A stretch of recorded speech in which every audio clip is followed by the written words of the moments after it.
Il y a des choses dans la vie qu'on n'oublie jamais. Et il y a des questions qui changent tout.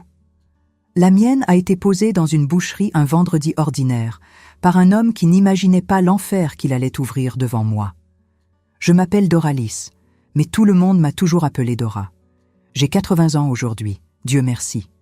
Et s'il y a une chose que j'ai apprise dans cette longue vie, c'est que la vérité, aussi douloureuse soit-elle, vaut toujours mieux que de vivre un mensonge. Mais je ne le savais pas en 1967. À cette époque, je n'étais qu'une femme de 32 ans, mère de 3 jeunes enfants, mariée depuis 10 ans, couturière, et qui pensait connaître l'homme avec qui elle partageait son lit chaque nuit. Comme je me trompais.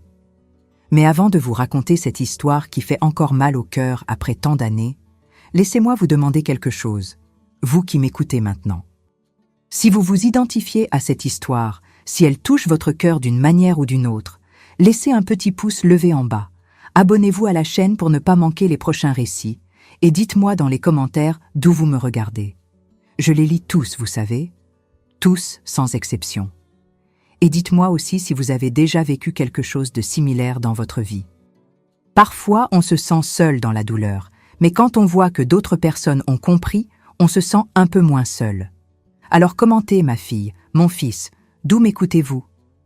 Bon, allons-y. C'était en mars 1967, un vendredi. Je me souviens que c'était mars, parce que le groseillier du jardin de Madame Quiteria, ma voisine, était chargé et elle m'avait donné un seau plein le jeudi. J'avais fait de la confiture et il me restait encore quelques fruits gardés dans une bassine dans la cuisine. C'est drôle comme on se souvient des détails insignifiants, n'est-ce pas? Mais je me souviens. Je me souviens de la couleur de ces groseilles, de l'odeur sucrée qui était restée dans la maison, du rouge qui était resté sur mes mains à force d'éplucher. Ce vendredi-là, je me suis levée tôt, comme toujours. Mon mari, Valdomiro, était déjà parti pour son garage mécanique. Il partait toujours à 6 heures du matin. Je me levais en même temps, je faisais du café, je réchauffais le pain rassis sur la plaque, je mettais du beurre quand il y en avait, parce qu'il n'y en avait pas toujours, et je le regardais partir. Ensuite, je m'occupais des enfants. Aparecida, ma fille aînée, avait 7 ans. C'était une fille vive, gentille, qui aidait déjà à s'occuper de ses petits frères. Jean avait 5 ans. Il était turbulent, toujours écorché, sale de terre, mais c'était un amour d'enfant. Et Benoît, mon petit dernier, venait d'avoir 2 ans. Il tétait encore, utilisait encore des couches en tissu que je lavais tous les 5 jours au lavoir. J'étais couturière, je travaillais à domicile. J'avais une vieille machine Singer que ma mère m'avait donnée quand je m'étais mariée, et c'était avec cette machine que j'aidais aux dépenses. Je cousais de tout, je réparais des vêtements, je faisais des ourlets de pantalons, j'ajustais des robes. Je ne gagnais pas beaucoup, mais ça aidait. Valdomiro disait toujours que son argent était juste, que le garage mécanique ne rapportait pas tant que ça, qu'on devait économiser et j'économisais. Mon Dieu, comme j'économisais! J'avais 3 jupes, 3, une bleue marine, une marron et une noire, toutes rapiécées. Je cousais moi-même les pièces. J'essayais de camoufler les trous, les parties usées. Mes chemisiers étaient des vêtements réformés que les patronnes de mes clientes me donnaient. Je les défaisais, je recoupais, je les faisais maler. Mes chaussures étaient une seule paire, ces chaussures plates noires que je cirais tous les dimanches pour qu'elles durent plus longtemps. Les enfants, les pauvres, n'avaient pas de luxe non plus. Les vêtements étaient toujours des réformes, toujours hérités de cousins, d'enfants de voisines. Les jouets étaient ceux qu'on inventait. Poupées de chiffon, petites voitures en boîte de sardines, cerfs-volants faits avec du papier de pain et des baguettes. Mais on mangeait, on n'avait pas faim. Il y avait du riz, des haricots, des pommes de terre, de la courge du potager et de la viande. Ah, la viande! On mangeait de la viande 1, 2 fois par semaine quand c'était possible. Et c'était toujours du jarret ou de la viande hachée ou des ailes de poulet ou des abats. Ces viandes bon marché, les moins chères. Le jarret, je le laissais des heures dans la cocotte minute pour l'attendrir, parce qu'il était dur, plein de nerfs. La viande hachée, je l'étirais avec de la chapelure, de la pomme de terre râpée pour qu'elle dure. Les enfants mangeaient sans se plaindre, les pauvres. Ils ne savaient pas qu'il y avait mieux. Et Valdomiro, eh bien, il mangeait aussi, mais toujours en se plaignant, toujours en faisant la grimace, toujours en soupirant, en poussant la viande sur le côté de l'assiette, en disant qu'elle était dure, qu'elle n'avait pas de goût, qu'il en avait assez. J'avalais ma colère et ne disais rien. Je pensais, il travaille toute la journée, le pauvre. Ça doit être pour ça qu'il est irrité. Ce vendredi-là, il n'y avait presque rien dans le garde-manger. L'argent que Valdomiro me donnait pour les courses avait été dépensé mercredi. J'avais étiré, acheté seulement l'essentiel, mais il n'y avait déjà plus de viande. Alors, le matin, après avoir donné le petit déjeuner aux enfants, après avoir pendu les couches au fil, après avoir commencé à coudre un ourlet de pantalon que Madame Marietta m'avait apporté, j'ai décidé de descendre jusqu'à la boucherie de Monsieur Théophile. La boucherie était à 3 rues de chez moi. C'était une petite boucherie, simple, de celle d'autrefois. Le sol en ciment était toujours mouillé, avec de la suure jetée pour absorber le sang. Il y avait des crochets en fer au plafond avec les viandes suspendues. Il y avait cette forte odeur de sang, de viande crue, mélangée à l'odeur de la suure humide. Certaines femmes trouvaient ça dégoûtant, mais j'étais habituée. Monsieur Théophile était le propriétaire. Un homme grand, fort, avec un tablier toujours sale de sang, des mains épaisses à force de couper de la viande. Il était sérieux, mais il n'était pas méchant. Il connaissait tout le monde du quartier, savait le nom de tout le monde. Il servait bien, ne trichait pas sur le poids, ne refilait pas de vieille viande à personne, c'était quelqu'un de bien. Je suis arrivée là vers 10 heures du matin. Il y avait 2 autres femmes dans la file, Madame Carminia qui habitait près de l'église et Madame Lourde, la femme du cordonnier. Je suis restée à attendre. Elles ont acheté, ont parlé de choses et d'autres, ont commenté la chaleur, la messe de dimanche, la fille d'un tel qui allait se marier, des choses de voisinage, vous savez. Quand mon tour est arrivé, je me suis approchée du comptoir. Le comptoir était en marbre, froid, toujours avec ces petites taches de sang qui ne partaient jamais. « Bonjour, Monsieur Théophile. »« Bonjour, Madame Dora. Comment allez-vous ?»« Je vais bien, Dieu merci. Et vous ?»« Ah, on fait aller, hein ? Que sera-ce aujourd'hui ?»« Un demi-kilo de haché, s'il vous plaît. » Il a acquiescé, a pris un morceau de viande, a commencé à couper. Le bruit du couteau frappant la planche, ce toc-toc-toc rythmé, me donnait toujours un frisson. Mais ce n'était pas un frisson de peur, non. C'était juste le bruit, fort, résonnant dans ce petit espace. Pendant qu'il coupait, il est resté silencieux, mais j'ai remarqué qu'il m'a regardé du coin de l'œil 2, 3 fois. On aurait dit qu'il voulait dire quelque chose, mais qu'il tergiversait. Vous savez, ce visage de quelqu'un qui a un sujet coincé dans la gorge ? Après un moment, il a arrêté de couper, s'est essuyé les mains sur son tablier et m'a regardé avec un air un peu gêné.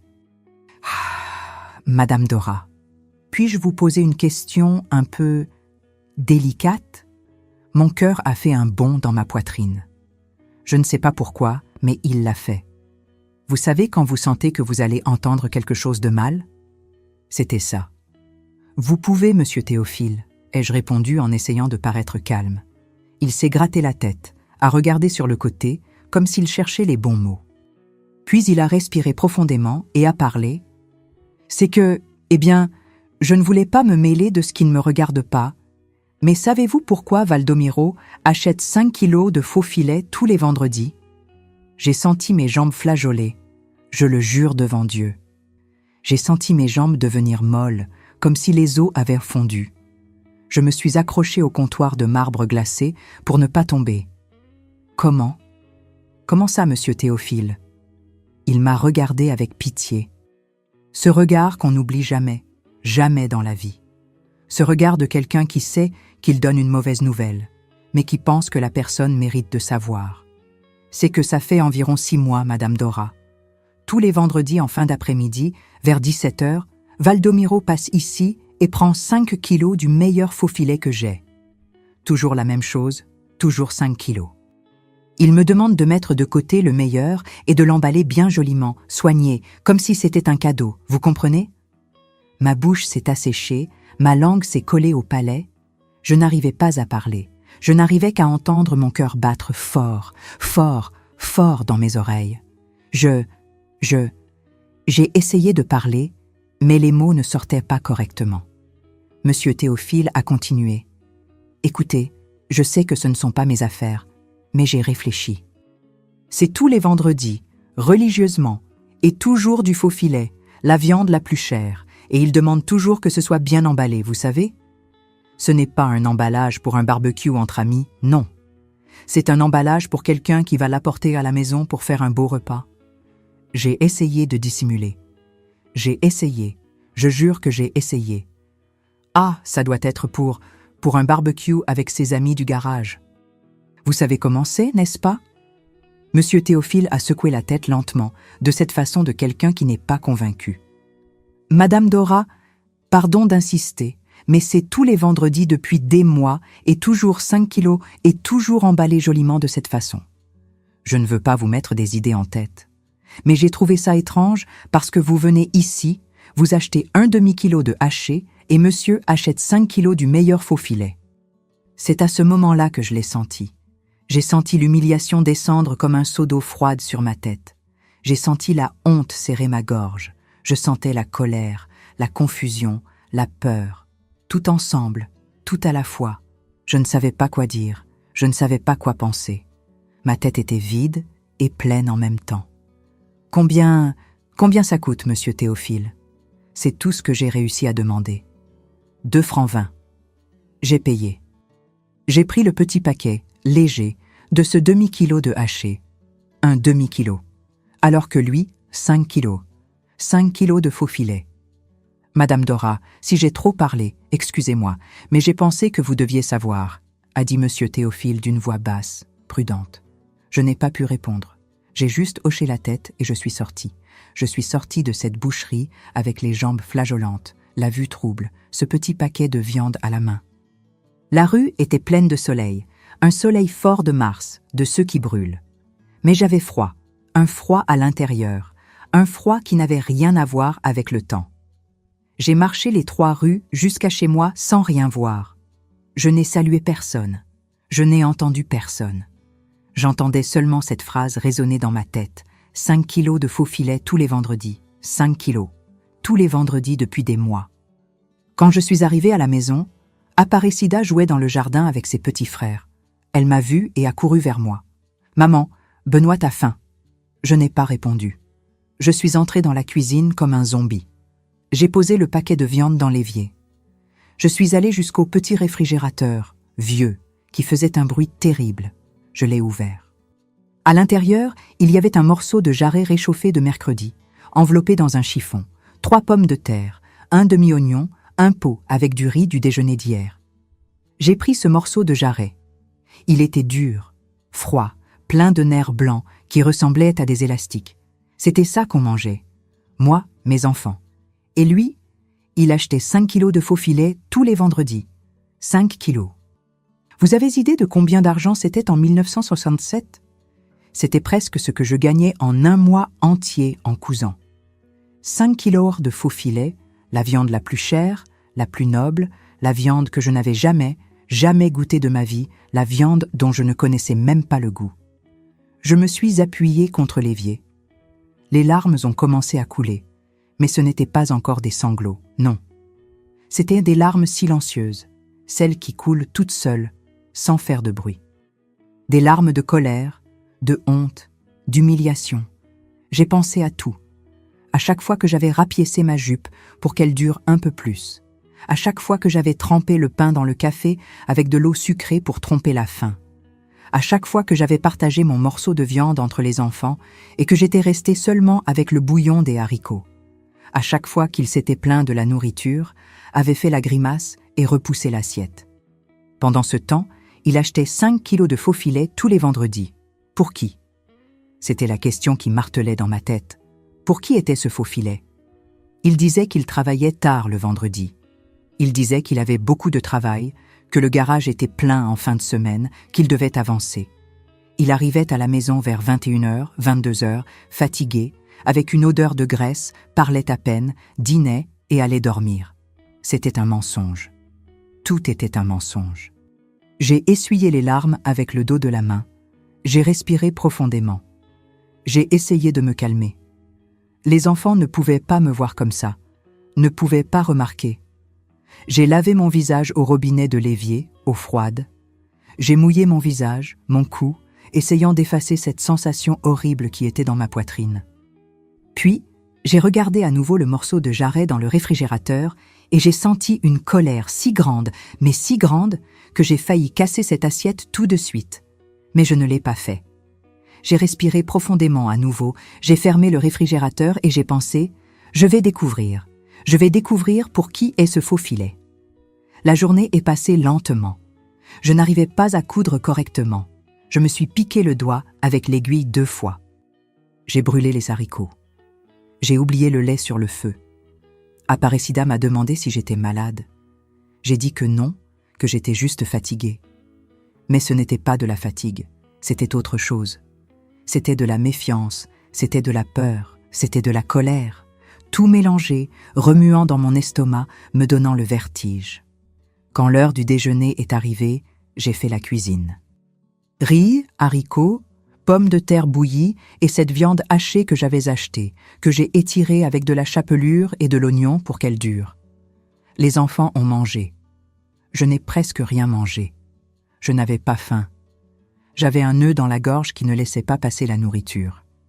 L'après-midi a tardé à passer. Je regardais l'horloge. 15h, 16h, 16h30. 17h, c'était l'heure que M. Théophile avait dit que Valdomiro passait là-bas. J'ai pensé y aller. J'ai pensé me cacher et voir, mais je n'y suis pas allée. J'avais les 3 enfants à la maison, je ne pouvais pas sortir. Et en plus, qu'est-ce que j'allais voir? Lui achetant de la viande. Je savais déjà ça maintenant. Ce que je devais savoir, c'était où il emmenait cette viande. 18h, 19h, 20h. J'ai donné le dîner aux enfants. Du pain avec du beurre et du lait, il n'y avait plus rien d'autre. 21h, j'ai entendu le bruit du portail. C'était lui. Mon cœur s'est emballé. Je suis restée immobile dans la cuisine, écoutant ses pas entrer. Il a salué les enfants, leur a fait un bisou à chacun, leur a dit d'aller se coucher, puis il est entré dans la cuisine. « Salut, Dora. Quelle fatigue, mon Dieu !» Je l'ai regardé, son visage, ses yeux, essayant de trouver quelque chose de différent, un signe, un indice, mais je n'ai rien vu. Il était comme toujours, fatigué, avec une odeur de graisse, des vêtements de travail sales. « Il y a à dîner ?» a-t-il demandé. « Il y a du riz, des haricots et de la hachée. » Il a fait une grimace, cette grimace, la même grimace de toujours.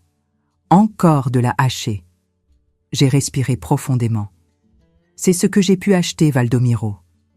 Il a soupiré, a pris son assiette, s'est servi, s'est assis à table, a mangé en silence, en faisant la grimace, en poussant la viande sur le côté. Je suis restée là debout, appuyée contre le fourneau, le regardant manger. Et pour la première fois de ma vie, j'ai vu. J'ai vraiment vu. J'ai vu comment il mangeait, sans plaisir, sans envie, comme si cette nourriture était un sacrifice, comme s'il avait l'obligation de manger ça, mais ne le voulait pas. Et là, dans cette petite cuisine, avec la lumière faible de l'ampoule jaune, avec le bruit des grillons dehors, avec mes 3 enfants dormant dans la chambre à côté, j'ai compris. Il n'aimait pas cette nourriture, parce qu'il mangeait mieux ailleurs. Il mangeait du faux filet ailleurs. J'ai passé cette nuit entière éveillée, couchée dans le lit à côté de lui, l'écoutant ronfler, sentant l'odeur de graisse qui était imprégnée dans sa peau, même après le bain. Je suis restée à regarder le plafond sombre, voyant la lumière de la lune entrer par la fente de la fenêtre, dessinant une fine ligne sur le mur. Ma tête ne s'arrêtait pas. C'était pensée après pensée, chacune pire que la précédente. Pour qui était le faux filet? Pourquoi tous les vendredis? Pourquoi mentait-il en disant qu'il travaillait tard? Où allait-il? Avec qui était-il? Avait-il une autre femme? C'était la question que je ne voulais pas poser, mais qui criait dans ma tête. Avait-il une autre femme? Parce que, voyez-vous, 5 kilos de faux filet, ce n'est pas peu. Ce n'est pas une viande qu'on achète pour manger seul. C'est de la viande pour la famille, pour faire un beau repas, soigné, c'est de la viande pour impressionner quelqu'un. Je me suis tournée sur le côté, dos à lui. J'ai fermé les yeux, mais je n'arrivais pas à dormir. Chaque bruit me faisait sursauter. Le vent à la fenêtre, le chien du voisin qui aboyait au loin, le grincement du lit quand il bougeait. Il devait être 4 heures du matin quand j'ai enfin trouvé le sommeil. Mais c'était un mauvais sommeil, plein de cauchemars confus, dont je ne me souvenais pas bien quand je me suis réveillée. Le samedi matin, je me suis levée tôt. Il a dormi tard, comme il le faisait toujours le week-end. J'ai fait du café, je me suis occupée des enfants, j'ai étendu le linge, j'ai cousu, mais ma tête était ailleurs. Elle revenait toujours à la même chose. Le faux filet, la boucherie, les vendredis. Pendant le week-end, je l'ai observé. J'ai fait attention à chaque détail, à ses vêtements, à sa façon de parler, à ses horaires, essayant de trouver quelque chose de différent, une preuve. Le dimanche, nous sommes allés à la messe de 8 heures, comme toujours. Lui devant avec Jean et Benoît, moi derrière avec Aparecida. L'église était pleine, comme toujours. Le père Arnaldo a parlé du pardon, de la famille, des liens sacrés du mariage. Je suis restée à écouter ses paroles et à sentir une ironie amère dans la bouche. Les liens sacrés. Se souvenait-il de ces liens tous les vendredis quand il achetait du faux filet pour je ne sais qui? Le lundi, la vie est revenue à la normale. Il est parti tôt au travail. Je suis restée avec les enfants et la couture. Mais j'avais pris une décision pendant ce week-end. Découvrir la vérité. Je n'allais pas rester là dans le doute, me rongeant de l'intérieur. Je devais savoir. Alors j'ai commencé à planifier. Le vendredi suivant, j'allais faire quelque chose. Je ne savais pas encore quoi, mais j'allais le faire. Pendant cette semaine, j'ai continué à tout observer. Chaque fois qu'il disait quelque chose, je faisais attention. Chaque fois qu'il sortait, je notais mentalement l'horaire. Chaque fois qu'il arrivait, je sentais l'odeur de ses vêtements, cherchant un parfum différent, un signe, mais je ne trouvais rien. Il était prudent, ou j'étais en train de devenir folle. Le mardi, Madame Quiteria, ma voisine, est venue prendre le café chez moi. C'était une brave dame, veuve, qui vivait seule dans la maison à côté. Nous étions amis. Elle aidait à surveiller les enfants quand je devais sortir. Pendant que nous prenions le café avec du pain, elle a commenté « Dora, vous avez l'air fatiguée. Vous dormez mal ?»« Ah, Madame Quiteria, c'est que Benoît fait ses dents. Il se réveille la nuit en pleurant. » J'ai menti, le pauvre. Passer du clou de girofle sur ses gencives, ça soulage. Nous avons parlé de choses et d'autres, de la vie, des enfants, et puis, sans le planifier, les mots sont sortis de ma bouche. « Madame Quiteria, puis-je vous poser une question ?»« Bien sûr, ma fille. Si vous suspectiez que votre mari faisait quelque chose de mal, voudriez-vous savoir ou préféreriez-vous rester dans le doute ?» Elle m'a regardé sérieusement, a pris sa tasse de café, a bu une gorgée, l'a reposée lentement dans la soucoupe. « Dora, la vérité est toujours meilleure que le mensonge. Toujours. Parce que le mensonge vous ronge de l'intérieur, vous rend malade. La vérité, aussi mauvaise soit-elle, au moins vous savez à quoi vous avez affaire. Le mensonge, ce sont des sables mouvants. Vous vous enfoncez sans vous en rendre compte. » J'ai gardé ces paroles dans mon cœur. Le jeudi, je suis allée chez ma mère. Elle habitait de l'autre côté de la ville, dans une vieille grande maison où j'avais grandi. J'ai emmené les enfants. Ça faisait longtemps qu'elle n'avait pas vu ses petits-enfants. Ma mère était une femme dure. Elle avait élevé 6 enfants pratiquement seule, parce que mon père buvait et n'aidait en rien. Elle avait cette façon sèche, pratique, de quelqu'un qui avait appris à survivre et n'avait pas de temps pour les sensibleries. Pendant que les enfants jouaient dans le jardin, je me suis assise avec elle sur la véranda. « Maman, puis-je vous parler de quelque chose ?»« Parle. Comment avez-vous supporté toutes ces années avec papa qui buvait, dépensait l'argent, disparaissait ?» Elle m'a regardée avec ses yeux fatigués, profonds. J'ai supporté parce qu'il fallait supporter, Doralis. Je n'avais pas le choix. J'avais 6 bouches à nourrir et pas d'argent. Si je quittais la maison, j'allais où? Faire quoi? Une femme seule à cette époque, ma fille, c'était une femme perdue. Alors, je suis restée, mais je ne pense pas avoir bien fait. Je pense que j'ai vécu la moitié de la vie que j'aurais pu vivre. Vous regrettez d'être resté? Je ne regrette pas de vous avoir eu. Jamais. Je suis rentrée chez moi en pensant à ça. Allais-je finir comme ma mère, vivant la moitié d'une vie, acceptant des miettes? Le vendredi est arrivé. Je me suis réveillée avec le cœur battant.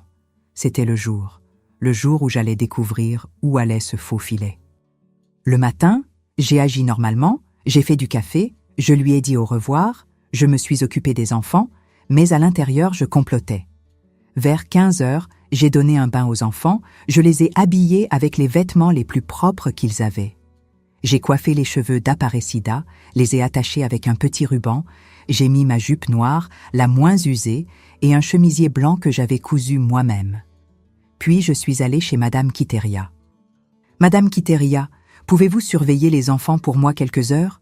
Je dois régler quelque chose d'important. »« Bien sûr, Dora. Laissez-les venir quand ils se réveilleront. »« Mais tout va bien? Vous êtes pâle. »« Je vais bien, je dois juste régler quelque chose. Je reviens vite. » J'ai laissé les 3 enfants avec elle. Benoît a un peu pleuré quand je suis partie, mais Aparecida l'a pris dans ses bras et l'a distrait. Ma petite fille a toujours été mon bras droit. Il était 16h30 quand je suis sortie de chez moi.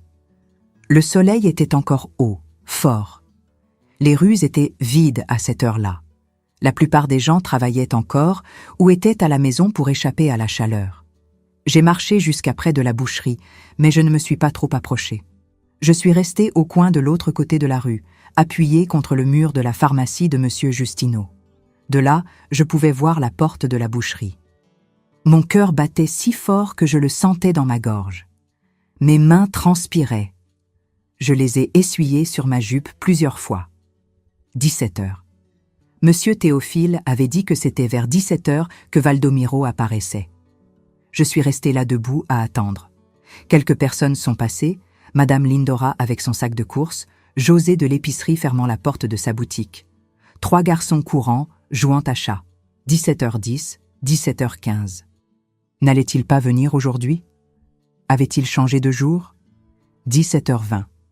Puis je l'ai vu. J'ai vu sa vieille camionnette tourner au coin. Cette camionnette, Ford 1952, bleue délavée, qui faisait un bruit terrible. Je l'ai reconnu de loin. Il s'est garé devant la boucherie. Mon estomac s'est retourné. Il est descendu de la camionnette, il portait ses vêtements de travail, une salopette bleue de mécanicien toute sale de graisse. Il a passé la main dans ses cheveux, les lissant, et est entré dans la boucherie. Je suis restée là, figée à mon coin, regardant, comptant les minutes. 5 minutes, 10 minutes. Il est sorti. Il portait un gros paquet. Un paquet de papier Kraft attaché avec de la ficelle.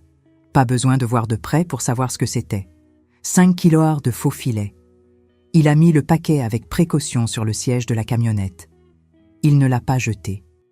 Il l'a posé avec soin, comme quelqu'un qui pose quelque chose d'important. Puis il est remonté dans la camionnette. Je me suis recroquevillée davantage contre le mur de la pharmacie. S'il regardait de mon côté, il allait me voir. Mais il n'a pas regardé. Il a démarré le moteur, ce moteur bruyant, et est parti. J'ai attendu qu'il tourne au coin, puis j'ai commencé à le suivre. Ça ressemble à un film, n'est-ce pas? Mais ce n'en était pas un, c'était réel. J'étais là à marcher dans les rues de ma ville, suivant mon propre mari, le cœur dans la bouche et les jambes tremblantes. Il a pris la rue principale et passé devant l'église, devant la place. Je marchais derrière, de l'autre côté de la rue, essayant de ne pas attirer l'attention.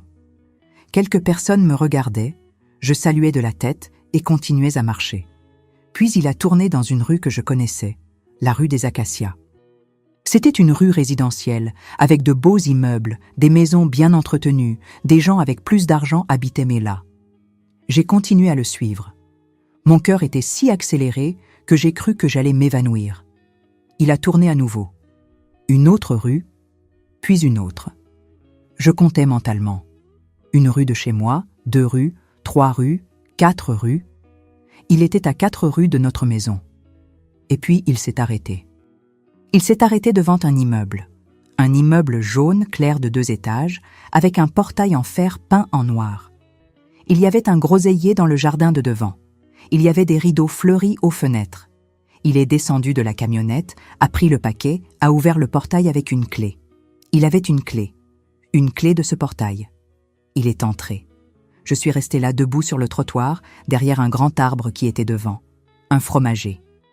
Je me suis cachée derrière le gros tronc, essayant de contrôler ma respiration, essayant de penser « Qu'est-ce que je fais maintenant? Je frappe à la porte, Je crie, je pleure. Je n'ai rien fait de tout ça. Je suis restée là à observer. La maison avait une grande fenêtre dans le salon, au premier étage. Les rideaux étaient ouverts, on pouvait voir à l'intérieur. Et puis je l'ai vue. J'ai vu une femme. Elle est apparue à la fenêtre. Jeune, elle devait avoir environ 25-30 ans, maximum. Cheveux longs, châtains, attachés en queue de cheval, belle robe, fleurie, ample, de ces robes que je voyais dans les vitrines des magasins et que je n'avais jamais d'argent pour acheter. Et elle était enceinte, très enceinte, le ventre gros, rond, d'environ 7-8 mois à vue d'œil. J'ai senti mon monde s'effondrer à ce moment-là. J'ai senti le sol fuir sous mes pieds. J'ai continué à regarder comme si j'étais clouée à ce trottoir. Valdomiro est entré dans le salon. Je l'ai vu par la fenêtre. Il a posé le paquet sur une table. La femme a souri. Elle a souri de cette façon large, heureuse. Elle s'est approchée de lui, l'a embrassé et il l'a embrassé. Il l'a embrassé sur la bouche. Mes jambes sont devenues molles. Je me suis accrochée au tronc de l'arbre avec force, avec tant de force que j'ai senti l'écorce de l'arbre griffer ma main. Mais ce n'était pas tout, parce qu'alors, de l'intérieur de la maison, est venu en courant un enfant, un tout petit garçon. Il devait avoir environ 2 ans, 2 ans et demi. Le garçon a couru vers lui, en criant. On ne pouvait pas entendre de l'extérieur, mais je voyais par la petite bouche ouverte, par les petits bras tendus. Il criait quelque chose, il l'appelait. Valdomiro a pris l'enfant dans ses bras, l'a lancé en l'air de cette façon que font les papas. L'enfant a ri. Lui aussi a ri. Puis Valdomiro a ouvert le paquet, a montré le faux filet à la femme. Elle a applaudi, ravie. Il a reposé l'enfant par terre, a attiré la femme près de lui, l'a embrassée ainsi que son ventre en même temps. Une famille. Je regardais une famille. Sa famille. L'autre famille. Parce que voyez-vous, ce n'était pas une aventure, ce n'était pas une histoire d'un soir de week-end. C'était une vie montée, c'était une maison, c'était un enfant, c'était une autre femme enceinte. Je suis restée là je ne sais combien de temps. Ça a pu être 1 minute, ça a pu être 10. Le temps s'est arrêté. Puis quelque chose a attiré mon attention. L'enfant s'est approché de la fenêtre et resté à regarder la rue avec ses petites mains appuyées contre la vitre. Et j'ai vu. J'ai vu que ce garçon avait une tache de naissance au cou du côté gauche, une petite tache violette de la taille d'une pièce de monnaie, exactement comme la tache que Valdomiro avait, exactement comme la tache que mon Benoît avait, parce que cette tache était de famille, elle passait de père en fils. Le beau-père de Valdomiro l'avait, et Benoît était né avec cette tache aussi. Et ce garçon avait la même tache. C'était son fils, aucun doute. C'était le fils de Valdomiro. J'ai fait le calcul dans ma tête. Ce garçon avait environ 2 ans. Benoît venait d'avoir 2 ans. Ils avaient le même âge. J'étais enceinte de Benoît quand ce garçon est né. Il avait mis cette femme enceinte à la même époque où j'étais enceinte. 2 grossesses, 2 fils, 2 familles en même temps. En même temps. J'ai senti un vertige si fort que j'ai dû m'asseoir là même sur le trottoir sale, sous ce fromager. Je me suis assise avec les jambes flageolantes, ma jupe noire s'étalant sur le sol. J'ai mis ma main devant ma bouche pour ne pas crier, pour ne pas vomir, pour ne pas faire de bruit. Les larmes ont commencé à descendre, silencieuses, chaudes, coulant sur mon visage, tombant sur mes genoux, mouillant le chemisier. Tout prenait sens maintenant. Pourquoi il n'avait jamais d'argent? Pourquoi il disait que le garage ne rapportait pas? Pourquoi je vivais dans le besoin? Pourquoi les enfants portaient des vêtements rapiécés? Pourquoi il se plaignait de la nourriture à la maison? Parce qu'il avait une autre maison à entretenir, une autre femme, un autre fils et un autre en route. Il divisait tout, l'argent, le temps, l'attention. Il divisait entre 2 familles et moi. Moi j'avais les restes, le jarret dur, pendant que l'autre mangeait du faux filet, les vêtements rapiécés, pendant que l'autre portait de belles robes, la maison simple, pendant que l'autre habitait un immeuble. J'étais l'épouse de seconde catégorie, la famille pauvre, la famille du sacrifice. L'autre était la famille du luxe, la famille du faux filet, la famille qu'il choisissait vraiment tous les vendredis. Je ne sais pas combien de temps je suis restée assise sur ce trottoir. Le soleil a commencé à descendre. le ciel est devenu orangé. C'est orangé de fin d'après-midi.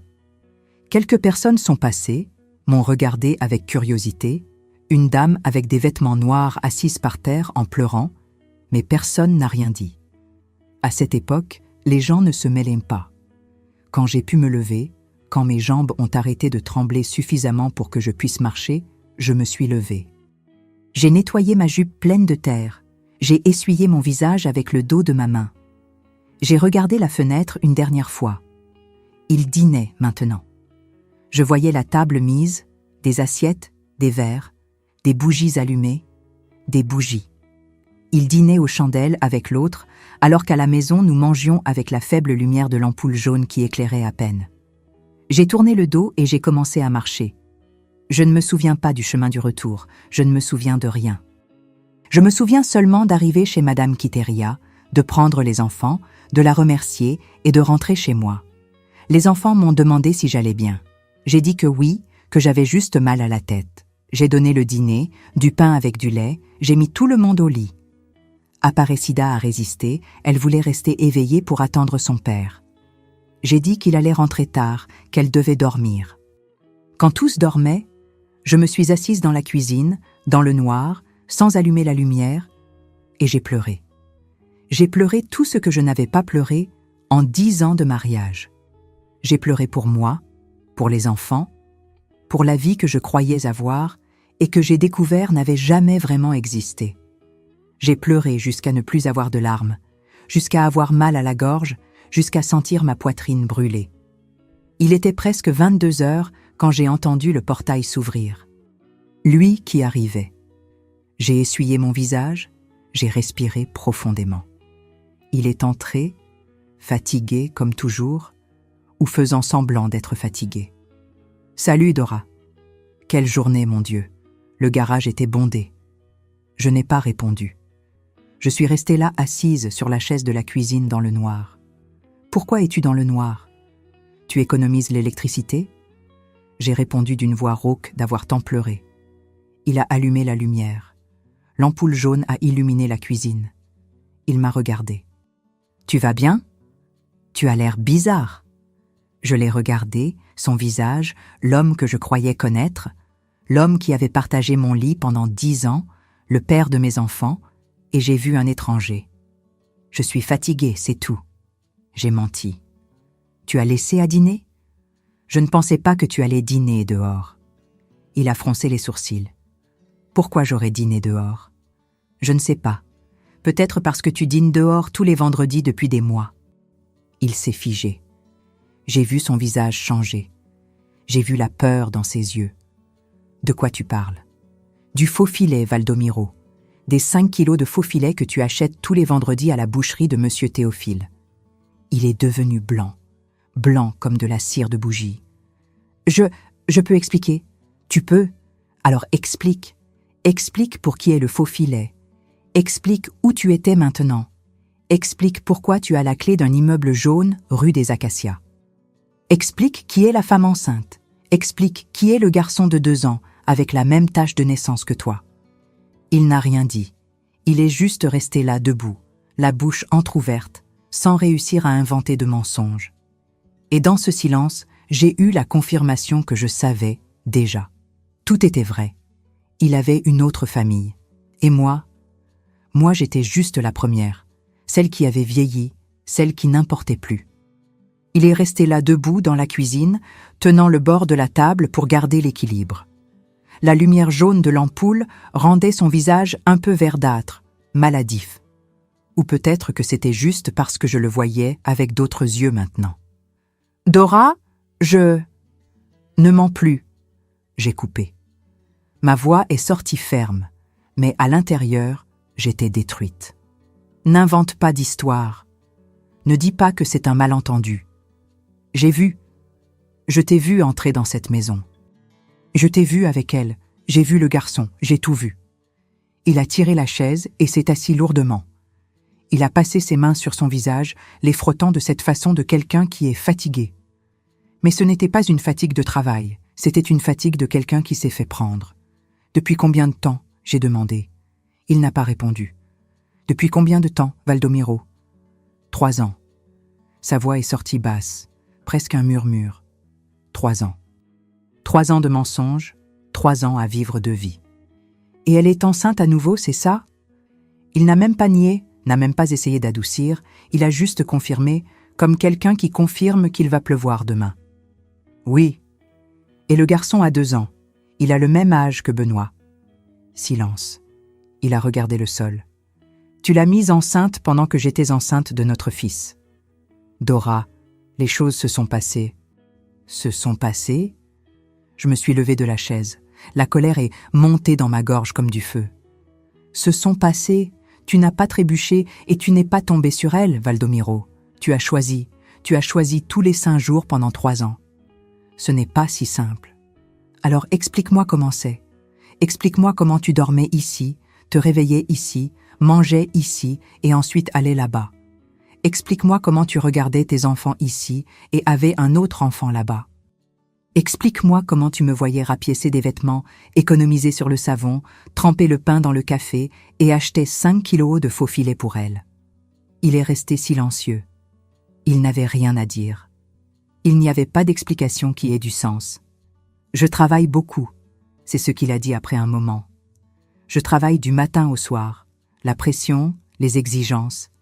Je voulais juste un endroit où je pouvais respirer. Et moi? Et les enfants? On n'importe pas? On est quoi, Valdomiro? Le fardeau? L'obligation ennuyeuse? Ce n'est pas ça.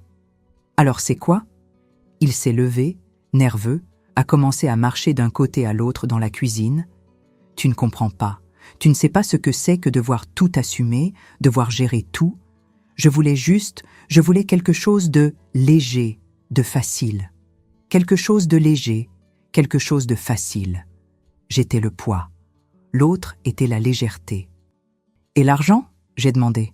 L'argent que je croyais juste, que tu disais ne pas suffire, qui payait à peine les factures. Où était cet argent? Il n'a pas répondu, mais il n'avait pas besoin. Je savais déjà. Il était dans l'immeuble jaune, il était dans la belle robe d'aile, il était dans les 5 kilos de faux filets tous les vendredis. Tu sais depuis combien de temps je ne m'achète pas de vêtements neufs, Valdomiro? 7 ans. 7 ans à porter les mêmes 3 jupes rapiécées. Tu sais depuis combien de temps les enfants ne mangent pas de bonne viande? Je ne m'en souviens pas. Et pendant ce temps, Je n'ai pas pu terminer. Ma voix s'est cassée. Les larmes sont revenues, même si je ne voulais pas pleurer devant lui. Dora, je vais régler ça.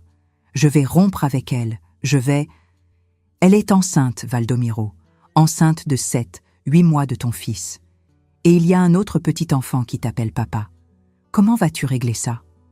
Il est resté muet. Tu ne vas rien régler. Tu vas juste continuer à diviser. Diviser le temps, diviser l'argent, te diviser toi-même. Et moi, je vais continuer ici avec les restes, avec les miettes. Ça n'a pas besoin d'être comme ça. On peut quoi? Je l'ai regardé. Continuer. Tu penses que je vais faire semblant de ne pas savoir? Que je vais accepter? Que je vais vivre en sachant que tous les vendredis tu vas là-bas? D'autres femmes acceptent. C'était comme une gifle au visage. D'autres femmes acceptent, comme si c'était normal, comme si c'était attendu que l'épouse avale et reste silencieuse. Alors va chercher ces autres femmes, parce que moi je n'accepte pas. Tu vas faire quoi, Doralis? Tu vas te séparer avec 3 jeunes enfants? Tu n'as nulle part où aller, tu n'as pas d'argent, tu n'as rien. Et là, à ce moment, il a montré qui il était vraiment. Il ne demandait pas pardon, il n'implorait pas le pardon, il me menaçait, il me rappelait que je dépendais de lui, que je n'avais pas le choix. « Sors d'ici », j'ai dit doucement. « Quoi ? Sors de cette cuisine maintenant. » Il m'a regardée comme si j'étais folle. « C'est ma maison, et c'est ma cuisine. Sors, va dans la chambre, va où tu veux, mais sors de devant moi avant que je fasse quelque chose que je vais regretter. » Il a dû voir quelque chose dans mon visage, dans mon regard, parce qu'il est sorti. Il est sorti de la cuisine, est allé dans la chambre, a claqué la porte. Je suis restée là seule, avec la lumière jaune qui clignotait, avec le silence lourd de la nuit. Je me suis assise à nouveau sur la chaise. J'ai mis ma tête entre mes mains et là, dans cette cuisine, où j'avais fait des milliers de repas, où j'avais allaité mes bébés, où j'avais cousu jusqu'à tard dans la nuit, où j'avais vécu ma vie pendant 10 ans, j'ai réalisé que rien n'avait été vrai. Tout avait été un mensonge, tout avait été du théâtre, et j'étais la seule qui ne connaissait pas le script. Les jours suivants ont été les pires de ma vie. Il a continué à dormir à la maison, mais nous ne parlions pas. Il se réveillait, partait au travail, rentrait tard, dînait, dormait. Je m'occupais des enfants, je cousais, je faisais à manger, tout automatique, tout vide. Les enfants ont remarqué que quelque chose n'allait pas. Bien sûr qu'ils ont remarqué. Les enfants sentent ces choses.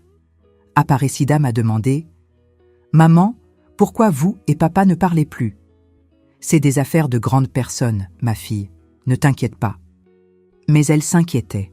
Je voyais dans ses petits yeux. Je voyais qu'elle avait peur.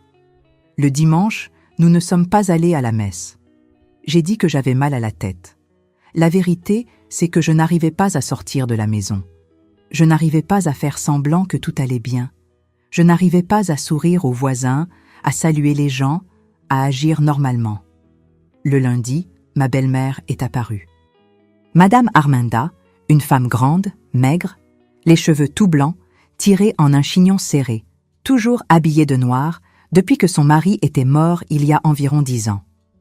Elle avait cette façon dure, autoritaire, de quelqu'un qui pensait avoir toujours raison. Elle a frappé à la porte vers 14 heures. Quand j'ai ouvert et que je l'ai vue là, j'ai su que Valdomiro lui avait raconté. « Bonjour, Madame Arminda. »« Bonjour. Puis-je entrer ?»« Bien sûr. » Elle est entrée, s'est assise dans le salon avec le dos droit, les mains croisées sur les genoux, n'a même pas enlevé son sac de son bras. « Où sont les enfants ?»« Ils jouent dans le jardin. »« Parfait, nous devons parler. » Je me suis assise sur la chaise en face d'elle. Mon cœur s'est serré. Je savais ce qui allait venir. « Doralis, Valdomiro m'a raconté ce qui s'est passé. »« Il vous a raconté quoi exactement ? Qu'il a une autre famille ? Qu'il a un autre fils ? Qu'il en attend un autre ?» Elle a fait une grimace de désapprobation, comme si j'avais dit un gros mot. « Il n'est pas nécessaire d'être grossière. Il m'a raconté la situation et il m'a dit que vous vouliez vous séparer. Et je le veux vraiment. Ne sois pas sotte, ma fille. Tu as 3 enfants. Tu vas les élever comment ? Avec quel argent ? Je travaille, je couds. Coudre ?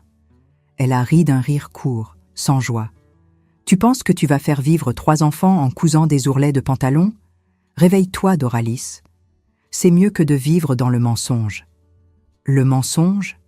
Tu veux parler de mensonge ? Tu sais ce qui est un mensonge ? C'est de penser que la vie est un conte de fées. Les hommes sont comme ça, ma fille. Ils l'ont toujours été. Ils le seront toujours. Ils ont des besoins. Ils font des erreurs. Et nous, les femmes, on pardonne et on continue. Pardonner ? Je sentais la colère bouillonner. Vous voulez que je pardonne qu'il ait une autre famille, qu'il ait un autre fils ? Je veux que tu sois sensé, que tu penses à tes enfants. Tu veux qu'ils grandissent sans père ? Tu veux qu'ils aient faim ? Tu veux qu'on les montre du doigt dans la rue comme les enfants de la femme séparée ? C'est mieux que d'avoir un père menteur. Elle s'est levée de la chaise en colère. Tu es trop orgueilleuse, tu l'as toujours été. Tu as toujours eu cette fierté bête qui ne sert à rien. Mon fils n'est pas parfait, mais il te donne une maison, de la nourriture, un nom. Il y a des femmes qui n'ont même pas ça. Il me donne des restes, Madame Arminda. Des restes de temps, des restes d'argent, des restes d'attention, pendant que l'autre a la bonne part. Et tu penses que ce sera différent toute seule ? Tu penses que tu auras mieux ? Tu n'es plus jeune, Doralis. Tu as 3 enfants. Aucun homme ne voudra de toi. Tu vas rester seule, pauvre, finie. C'est ça que tu veux ? Ces paroles sont entrées comme des couteaux, parce qu'une partie de moi avait peur que ce soit vrai. Peur de rester seule, peur de ne pas y arriver, peur d'avoir fait le mauvais choix. Je veux de la dignité. J'ai répondu, mais ma voix est sortie faible. La dignité ne remplit pas le ventre des enfants. Pense à ça. Elle a pris son sac, est allée jusqu'à la porte, s'est tournée vers moi. Tu as 1 semaine pour bien réfléchir. Si tu ne reviens pas en arrière, tu vas le regretter pour le reste de ta vie. Et elle est sortie. Je suis restée là dans le salon vide, sentant le poids de ses paroles. Avait-elle raison ? Étais-je en train d'être sotte, trop orgueilleuse? 2 jours plus tard, c'est ma mère qui est apparue, Madame Sébastienne. Elle est arrivée tôt le matin, sans prévenir. Elle a apporté un sac avec du pain, du lait, quelques fruits. « Je suis venue voir mes petits-enfants », a-t-elle dit. Mais je savais que ce n'était pas seulement ça. Nous avons pris le café ensemble en silence. Les enfants ont mangé le pain frais, heureux. Après qu'ils soient allés jouer, ma mère m'a regardée. « Ta belle-mère est venue me parler hier. » J'ai fermé les yeux. Bien sûr qu'elle était allée. Et alors? Elle m'a tout raconté, m'a demandé de parler avec toi, de te faire revenir en arrière. Et maman est venue pour ça? Elle a bu une gorgée de café lentement, a regardé la vieille tasse fêlée que j'avais depuis que je m'étais mariée. Je suis venue parce que tu es ma fille et parce que j'ai déjà vécu ça. Je l'ai regardée, surprise. Quoi? Ton père? Tu penses que l'alcool était son seul problème? Il y avait des femmes, Doralis. Plus d'une. Tout le monde le savait, sauf vous, les enfants. Mais moi, je le savais. Je n'avais jamais imaginé ça. Jamais. Et maman est restée. Je suis restée parce que j'avais 6 enfants et pas d'argent, parce qu'à cette époque, c'était encore pire qu'aujourd'hui. Une femme séparée était une femme perdue, une femme de mauvaise vie. Personne ne respectait, personne n'aidait. Alors, je suis restée et je suis morte un peu tous les jours. Elle m'a regardée dans les yeux. Je ne veux pas ça pour toi. Je ne veux pas que tu meures tous les jours. Mais je ne peux pas non plus te dire que ce sera facile de partir, parce que ça ne le sera pas. Ce sera l'enfer. Les gens vont parler, vont te juger, vont te tourner le dos. Tu vas manquer de tout. Il y aura des jours où tu n'auras rien à donner à manger aux enfants. Il y aura des jours où tu voudras abandonner. Mais maman pense que je dois partir. Elle est restée silencieuse un moment, puis a répondu « Je pense que tu dois faire ce avec quoi tu peux vivre. Si tu peux vivre avec le mensonge, reste. Si tu ne peux pas, pars. Mais quoi que tu décides, ça va faire mal.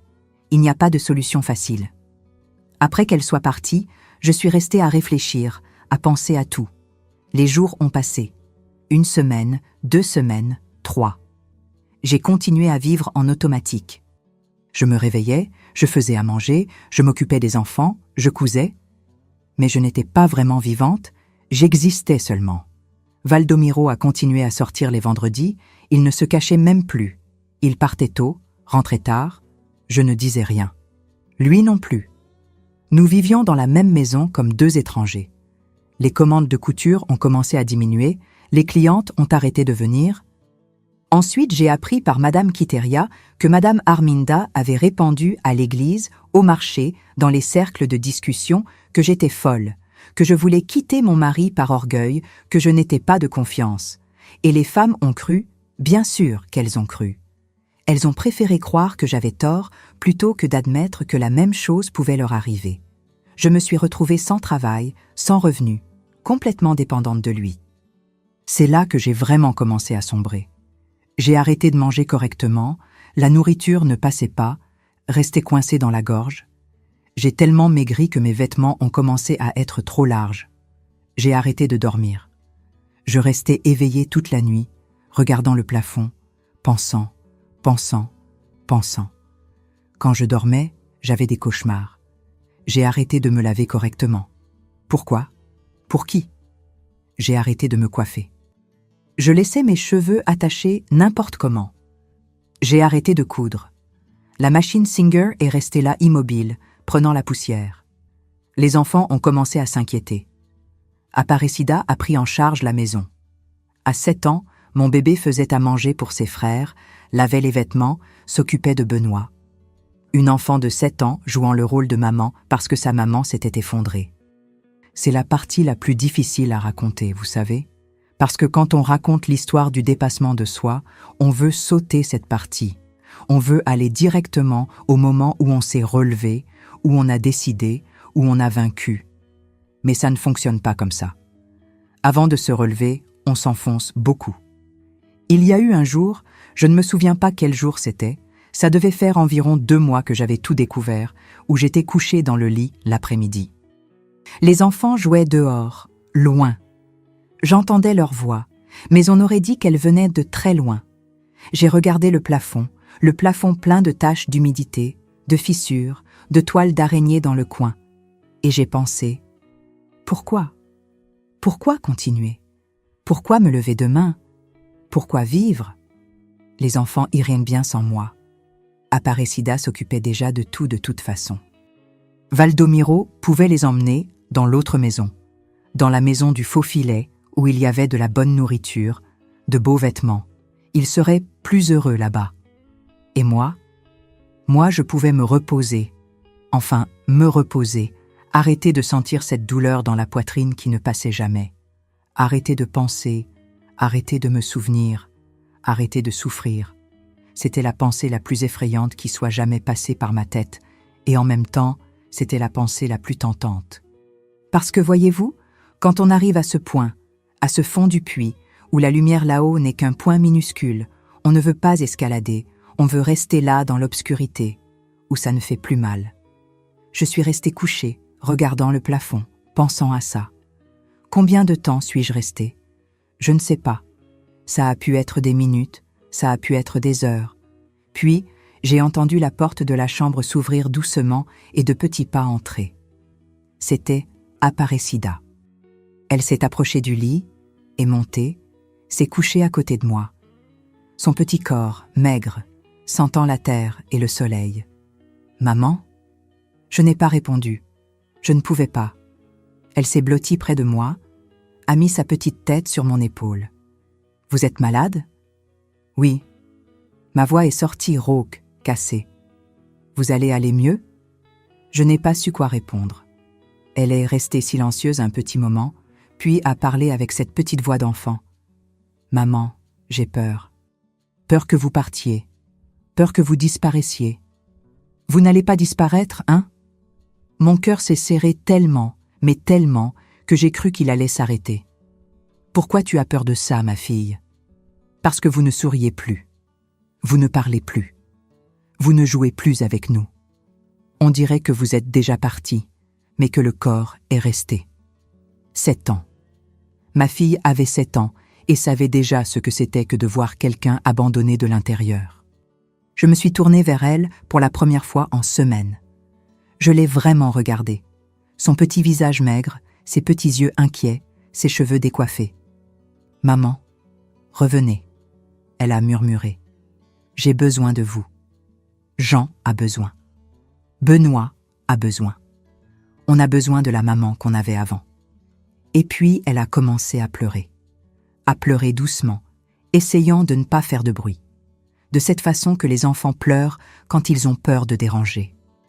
Je l'ai serrée dans mes bras, je l'ai serrée contre moi et j'ai pleuré avec elle. Et c'est là, dans cette étreinte avec ma fille de 7 ans, que j'ai compris.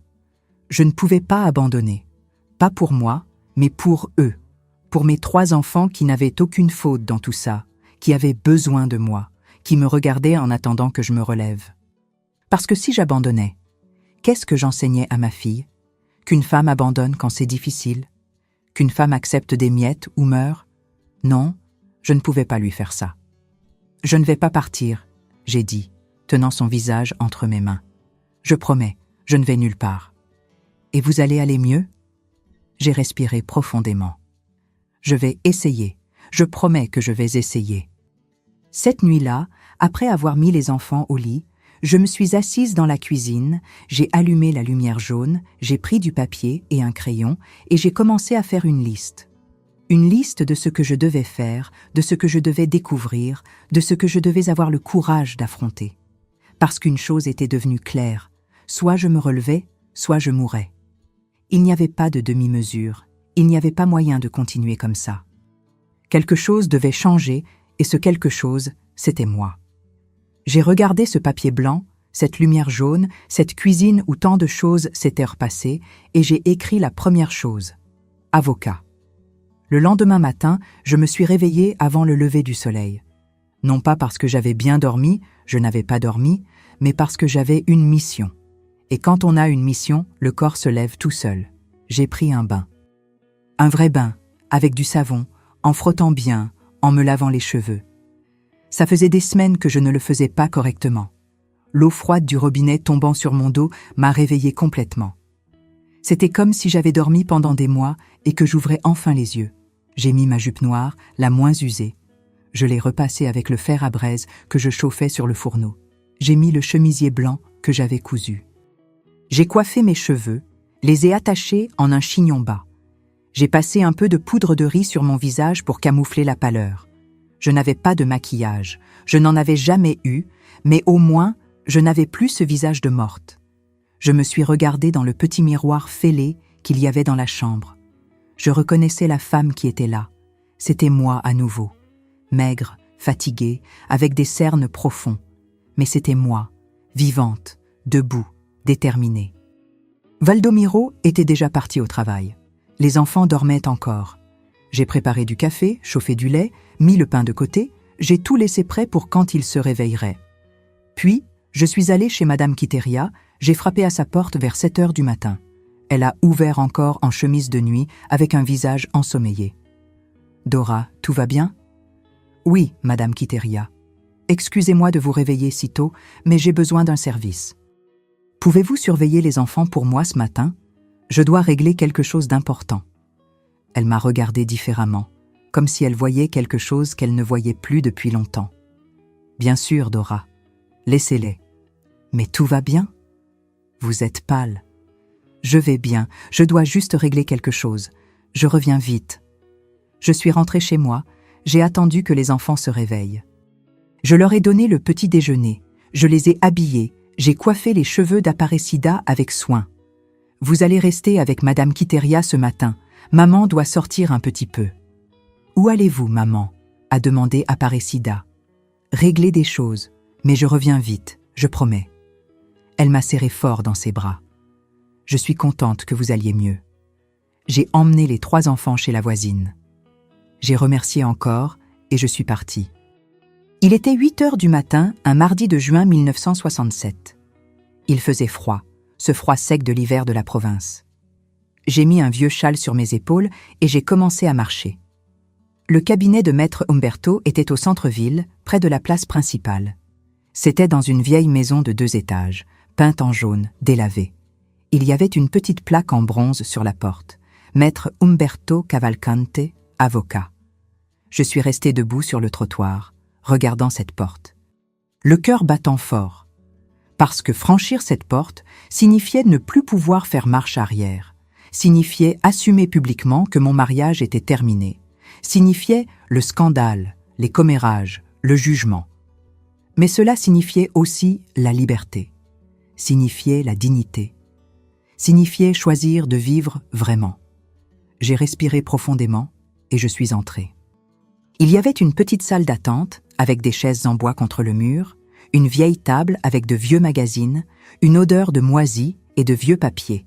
Il n'y avait personne. Une porte s'est ouverte et une jeune femme est apparue. Elle devait avoir environ 20 ans, avec des lunettes à monture épaisse. « Bonjour, vous avez rendez-vous ?»« Non, mais j'ai vraiment besoin de parler avec maître Umberto. C'est urgent. » Elle m'a regardé de haut en bas, de cette façon dont les gens regardaient une femme qui arrivait chez l'avocat sans son mari. « Je vais voir s'il peut vous recevoir. Quel est votre nom ?»« Doralis. Doralis Ferreira de Santos. » Elle a disparu par une porte. J'ai entendu des voix étouffées. Puis elle est revenue. « Il peut vous recevoir maintenant, s'il vous plaît. » Je suis entrée dans un bureau plein de livres. Des livres du sol au plafond, dans des étagères en bois sombre. Un grand bureau, plein de papiers. Et derrière le bureau, un homme d'environ 50 ans, cheveux grisonnants, lunettes rondes, costume marron, un peu froissé. « Bonjour, Madame Doralis. Asseyez-vous, s'il vous plaît. » Je me suis assise sur la chaise en face de son bureau. Mes mains tremblaient. Je les ai cachées sur mes genoux sous le châle. « Qu'est-ce qui vous amène ici aujourd'hui ?» a-t-il demandé d'une voix calme, gentille. Et alors j'ai raconté. J'ai tout raconté. Depuis le jour à la boucherie, en passant par la découverte, par l'autre famille, par les enfants, par le mensonge de ces années. J'ai parlé sans m'arrêter, sans respirer correctement, comme si je devais tout sortir avant que le courage ne s'enfuit.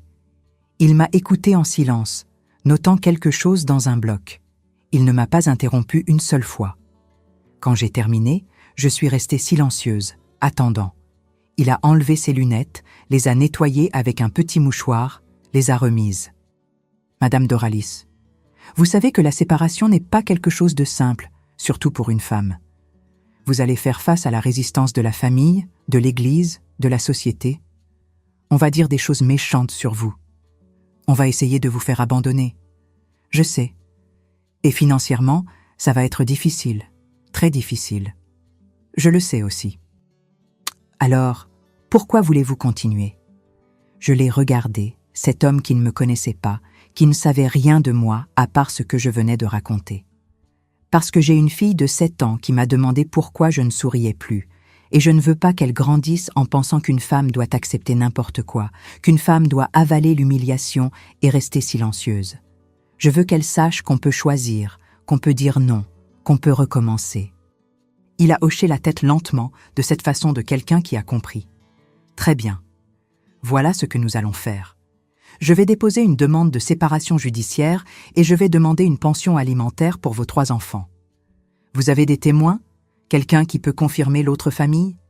J'ai monsieur Théophile, le boucher, et je peux montrer où est la maison. Parfait.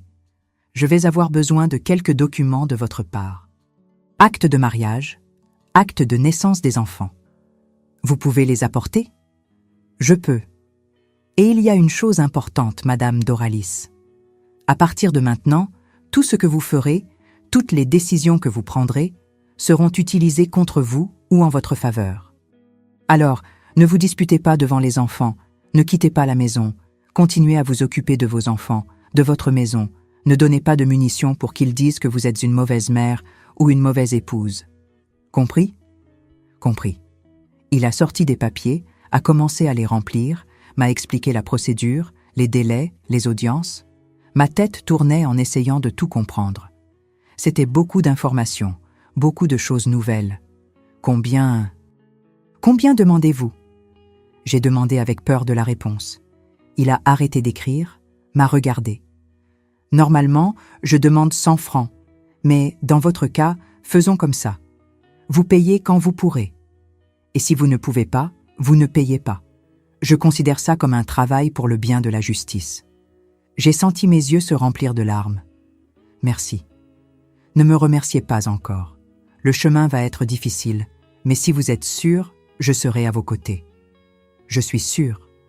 Je suis sorti de ce cabinet avec un dossier plein de papiers sous le bras et pour la première fois en des mois, j'ai senti quelque chose d'autre que de la tristesse. J'ai senti de l'espoir. Petit, fragile, mais vivant. Je suis rentré chez moi, j'ai récupéré les enfants chez Madame Quiteria, j'ai remercié encore. J'ai fait le déjeuner.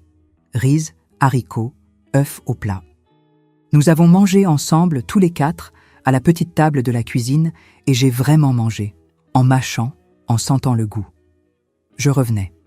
L'après-midi, pendant que les enfants faisaient la sieste, je me suis assise à la machine Singer. Ça faisait si longtemps.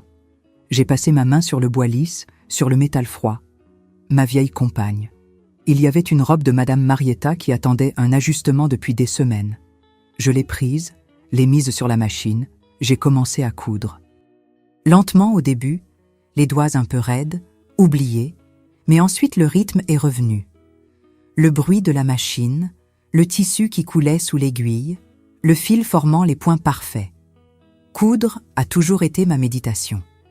C'était quand ma tête se taisait, quand je me sentais utile, capable. Là, à cette machine, j'étais bonne en quelque chose. Là, j'avais de la valeur. J'ai fini la robe, je l'ai repassée, pliée avec soin. Le lendemain, je l'ai apportée chez Madame Marietta. Elle a ouvert la porte, surprise de me voir. « Madame Dora, ça faisait longtemps. J'avais même abandonné l'idée de la robe. Excusez-moi pour le retard, Madame Marietta. J'ai eu des problèmes, mais elle est prête maintenant. Vous pouvez l'essayer. » Elle l'a essayé. C'était parfait. Elle s'est regardée dans le miroir, satisfaite. C'est magnifique. Vous avez des mains de fée. Combien? 5 francs. Elle a payé. 5 francs. Ce n'était pas beaucoup, mais c'était à moi. Gagné avec mon travail, ma sueur, mon savoir-faire. J'ai gardé cet argent dans un pot à café vide, caché au fond de l'armoire. C'était le début de mon indépendance. Les jours suivants, j'ai recommencé à vraiment travailler. J'ai fini les commandes en retard. Je suis allé chercher les clientes qui avaient disparu. Certaines m'ont bien reçu, d'autres m'ont fermé la porte au nez. La nouvelle s'était répandue. Tout le monde savait que j'étais allé chez l'avocat. Tout le monde savait que je voulais me séparer. Les réactions ont été difficiles à avaler. Il y avait des gens qui traversèrent la rue quand ils me voyaient. Il y avait des gens qui éloignaient leurs enfants, comme si j'étais contagieuse. Il y avait des gens qui parlaient très fort quand je passais, voulant que j'entende. « Regarde la folle qui veut quitter son mari. Elle doit avoir un amant. » C'est sûr. Pauvres enfants avec une mère comme ça. Femme sans vergogne, voilà ce que c'est. Le mari travaille, met de la nourriture sur la table et elle veut du luxe. Chaque mot était un coup de couteau, mais je serrais les dents et continuais à marcher. Tête haute, pas ferme. Parce qu'une chose était devenue claire. Si je montrais de la faiblesse, si je pleurais, si je me courbais, elles allaient m'écraser davantage. Elles allaient être sûres que j'avais tort. Mais si je marchais avec dignité, si je montrais que je n'avais aucune honte de ce que je faisais, au moins elles devraient respecter, ne serait-ce qu'un tout petit peu. Le père Arnaldo m'a appelé pour discuter. Je suis allé à l'église un jeudi après-midi, après avoir laissé les enfants avec madame Quiteria. Il m'a reçu dans la sacristie, un vieil homme, en soutane noire, avec cette odeur d'encens et de bougies que tous les prêtres avaient. « Doralis, ma fille, j'ai appris votre intention de séparation. » « Il n'y a pas d'intention, mon père. J'ai déjà déposé la demande. » Il a fait une grimace de regret. « Vous savez que l'Église ne permet pas le divorce. Le mariage est un sacrement indissoluble. Et l'adultère, mon père, le mensonge, avoir une autre famille, l'Église permet ça? Bien sûr que non, ma fille. Ce que votre mari a fait est un péché, mais le péché se pardonne. S'il se repent, s'il se confesse, s'il demande pardon à Dieu. Et moi, je dois pardonner et faire semblant que rien ne s'est passé? Vous devez suivre l'exemple du Christ. Pardonnez 70 fois 7 fois. Avec tout le respect, mon père, le Christ n'était pas marié à un menteur. Le Christ n'avait pas 3 enfants qui manquèrent de tout pendant que le père entretenait une autre famille. Doralis, vous êtes orgueilleuse. L'orgueil est un péché. Oh, qu'est la dignité? La dignité est aussi un péché? Il est resté silencieux, puis a soupiré lourdement. Si vous continuez, vous ne pourrez plus communier. Vous ne pourrez plus participer au sacrement. Vous serez excommunié de fait. J'ai senti un serrement dans la poitrine. J'avais été élevé dans l'église. J'avais fait baptiser mes enfants là. J'avais fait ma première communion, ma confirmation, mon mariage là. L'église faisait partie de ma vie. Mais alors j'ai pensé, quel type de Dieu ce prêtre représentait-il? Un Dieu qui défendait l'homme menteur et condamnait la femme qui cherchait la dignité? Ce n'était pas le Dieu que je connaissais. Ce n'était pas le Dieu que je voulais servir. Alors je devrais vivre sans communier, mon père, parce que je ne reviendrai pas en arrière. Je suis sorti de cette église le cœur lourd, mais la conscience tranquille. La procédure judiciaire a commencé. Valdomiro a été notifié et alors, la guerre a vraiment commencé. Il est arrivé à la maison un jour, furieux, avec les papiers à la main. « Tu es folle? Tu as déposé une demande de séparation? » « Oui. »« Tu vas le regretter. Tu penses que tu vas obtenir quelque chose? Tu n'as rien. Rien. J'ai mes enfants et j'ai ma dignité. C'est suffisant. La dignité ne paie pas les factures. Et le mensonge non plus. » Il a frappé le mur, a effrayé les enfants. Aparecida est venue en courant, a serré mes jambes. Ne crie pas devant les enfants, j'ai dit doucement, mais fermement. Il m'a regardé avec de la haine. Une haine que je n'avais jamais vue auparavant. Ou peut-être qu'elle avait toujours été là et que je n'avais juste pas remarqué. Tu vas le regretter, Doralis. Tu vas voir ce que c'est que d'être seule. Personne ne voudra de toi. Personne ne t'aidera. Tu vas finir dans le caniveau. Peut-être. Mais au moins, j'aurai ma dignité intacte. Il est parti en claquant la porte et n'est pas revenu cette nuit-là, ni la suivante, ni l'autre. J'ai découvert plus tard qu'il était allé vivre dans l'immeuble jaune avec l'autre famille. Il avait fait son choix. Et moi, j'avais fait le mien. L'argent s'est resserré. Beaucoup. Il n'en voyait plus rien. Je devais vivre de ce que je cousais et les commandes étaient rares. Beaucoup de femmes ont arrêté de me chercher par pression de leur mari, ou de l'église, ou de leur propre conscience tordue. Il y a eu des semaines où nous avons mangé seulement du riz avec des œufs. Il y a eu des semaines où c'était du riz avec du sel. Il y a eu des jours où j'ai couché les enfants avec faim et je suis restée éveillée à pleurer, me demandant si j'avais fait le bon choix. Mais le matin, je me levais, je faisais quelque chose à manger pour les enfants et j'allais coudre, j'allais travailler, j'allais me battre. Madame Quiteria m'aidait.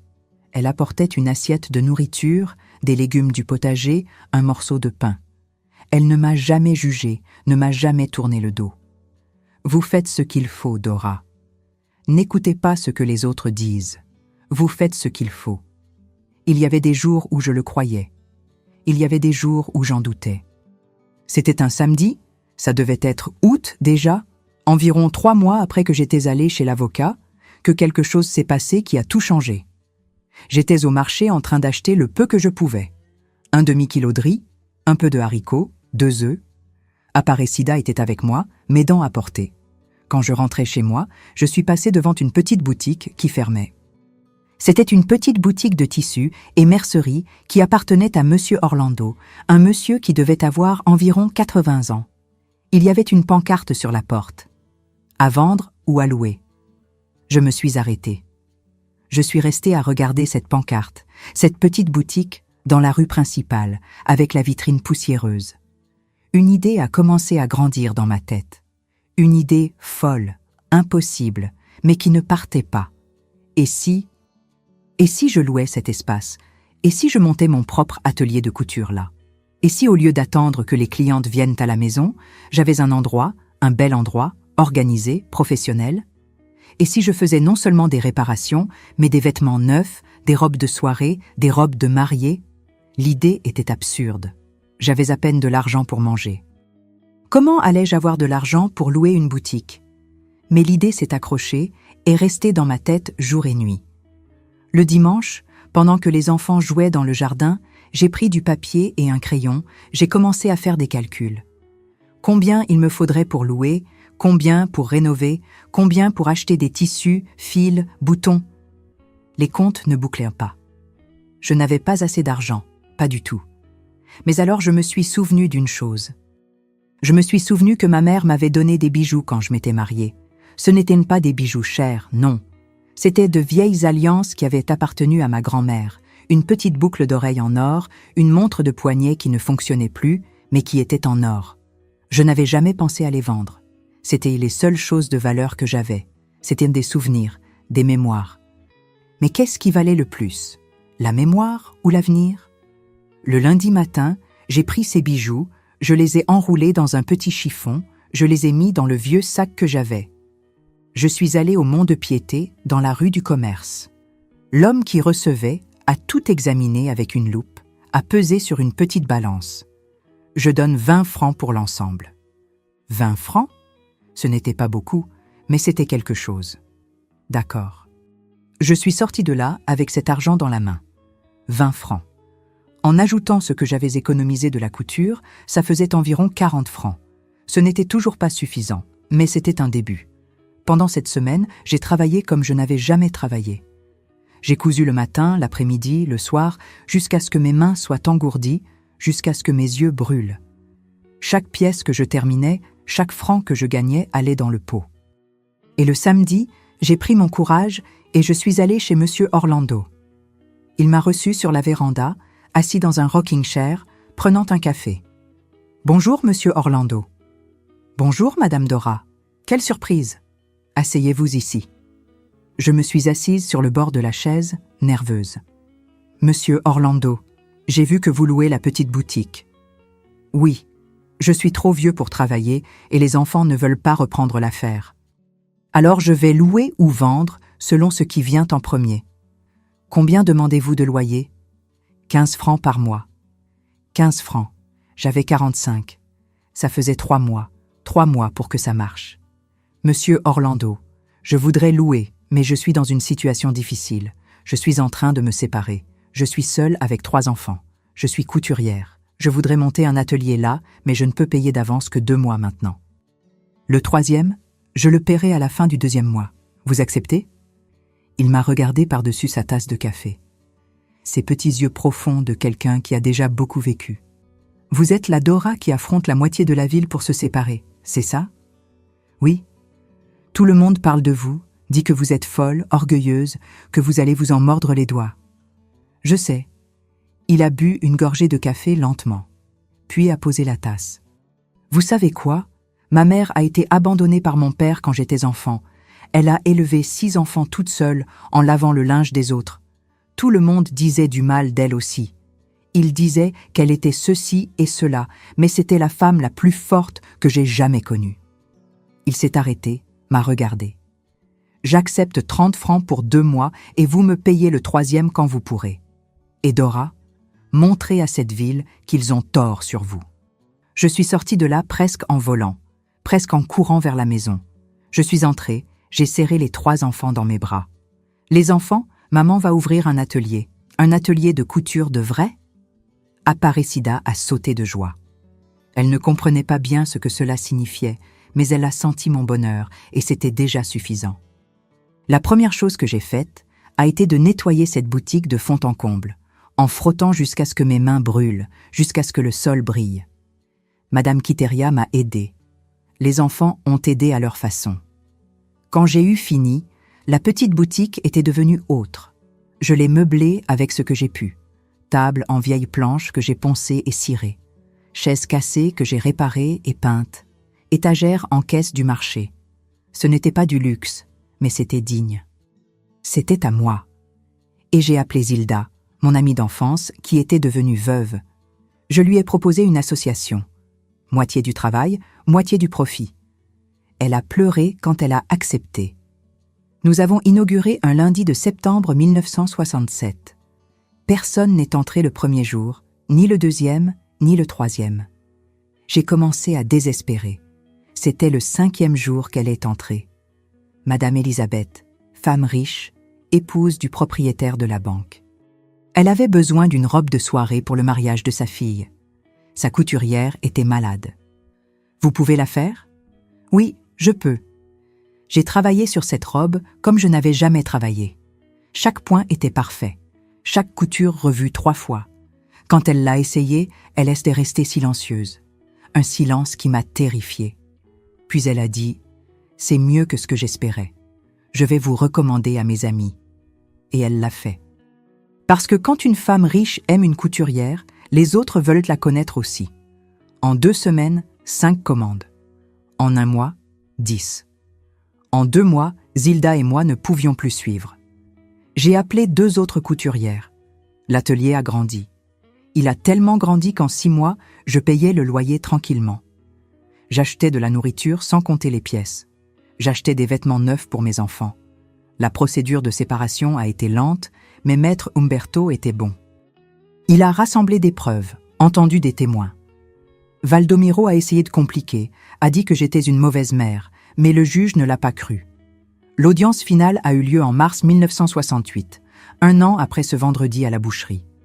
Je suis entrée dans ce tribunal la tête haute, portant une robe que j'avais cousue moi-même. Le juge a frappé du marteau. J'accorde la séparation judiciaire et condamne le défendeur au paiement d'une pension alimentaire de 40 francs mensuels. Je suis sortie de ce tribunal libre, officiellement séparée, officiellement maîtresse de moi-même.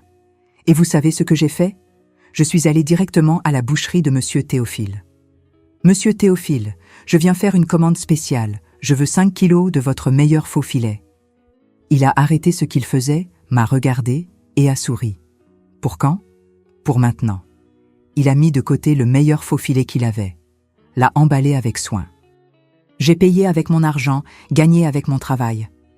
Madame Dora, ce jour-là où j'ai commenté le faux filet, j'ai eu peur d'avoir détruit votre vie.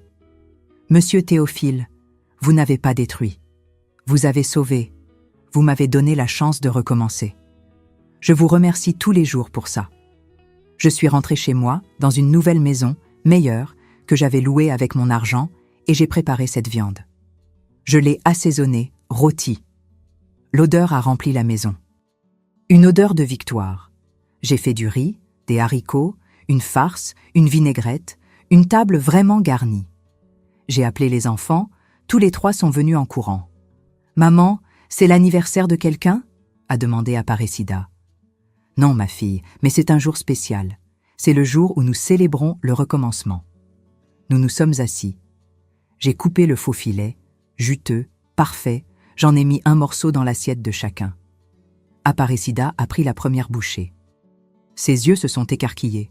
« Maman, c'est quelle viande? C'est tellement bon! » « C'est du faux filet, ma fille, la meilleure viande qui existe. On peut en manger tous les jours ?» Des larmes ont coulé. Pas tous les jours, mais tous les vendredis, nous en aurons. Tous les vendredis, à partir d'aujourd'hui, nous mangeons du faux filet.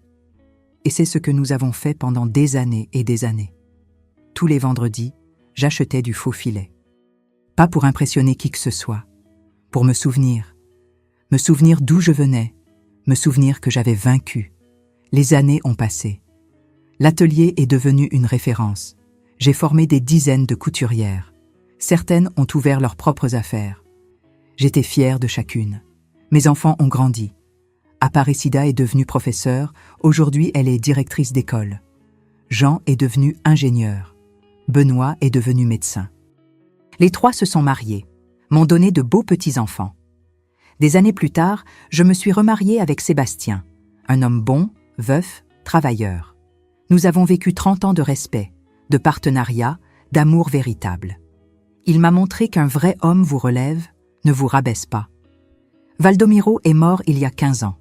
Je ne suis pas allée à l'enterrement. Il n'y avait plus rien qui me liait à lui. Aujourd'hui, j'ai 80 ans. Je vis seule, j'ai mes petits-enfants, arrière-petits-enfants, ma retraite. Et vous savez ce que je fais encore? Tous les vendredis, je vais à la boucherie et j'achète un petit morceau de faux filet juste pour moi. Je rentre chez moi, j'assaisonne, je rôtis, je mets sur la table avec une belle nappe, j'allume une bougie et je mange lentement, en savourant. Chaque bouchée est un souvenir, une victoire. Parce que ce faux filet n'est pas juste de la viande, c'est un symbole. C'est le symbole que j'ai vaincu, que je n'ai pas accepté les miettes, que j'ai choisi la dignité quand le monde entier disait d'accepter l'humiliation. Parfois les larmes descendent, mais ce ne sont pas des larmes de tristesse, ce sont des larmes de gratitude. Gratitude d'avoir eu le courage, d'avoir survécu, d'avoir vécu. Et si je pouvais revenir en arrière, changerais-je quelque chose? Non, je ne changerais rien. Cette douleur m'a transformée en la femme que je suis aujourd'hui. Elle m'a appris que j'étais plus forte que je ne l'imaginais. Et s'il y a une chose que je veux que vous compreniez, c'est « vous pouvez ». Peu importe à quel point vous êtes au fond, peu importe combien ça semble impossible. Vous pouvez recommencer, vous pouvez vous relever, vous pouvez choisir la dignité. Ça ne sera pas facile, ça va faire mal, ça va faire peur, mais n'abandonnez pas. Parce que plus loin, vous regarderez en arrière et serez fiers de chaque pas. Je regarde en arrière et je vois une fille de 32 ans brisée, sans sol, et je vois la femme de 80 ans qu'elle est devenue, forte, digne, libre. Alors, si vous traversez quelque chose de difficile maintenant, souvenez-vous de mon histoire. Souvenez-vous qu'il y a du faux filet qui vous attend au bout de ce chemin. Vous valez un banquet entier, pas les miettes qu'on veut vous donner. La dignité n'a pas de prix et la liberté est le goût le plus doux qui existe. Alors, levez-vous, secouez la poussière et marchez. Le monde a besoin de voir plus de femmes debout et vous allez être une de ces histoires. Je crois en vous. Maintenant, si cette histoire a touché votre cœur, si vous vous êtes ému, si vous avez senti que vous n'êtes pas seul, laissez un petit pouce levé en bas, abonnez-vous à la chaîne Histoire Grand-Mère pour entendre plus d'histoires de dépassement, de lutte, de victoire. Dites-moi dans les commentaires quelle partie vous a le plus ému. Avez-vous déjà vécu quelque chose de similaire? Je lis tous les commentaires, tous sans exception. Merci de m'avoir écouté jusqu'ici. Merci d'être resté avec moi dans ce voyage. Souvenez-vous, vous êtes fort, vous êtes capable, vous allez réussir. Un baiser au cœur de chacun.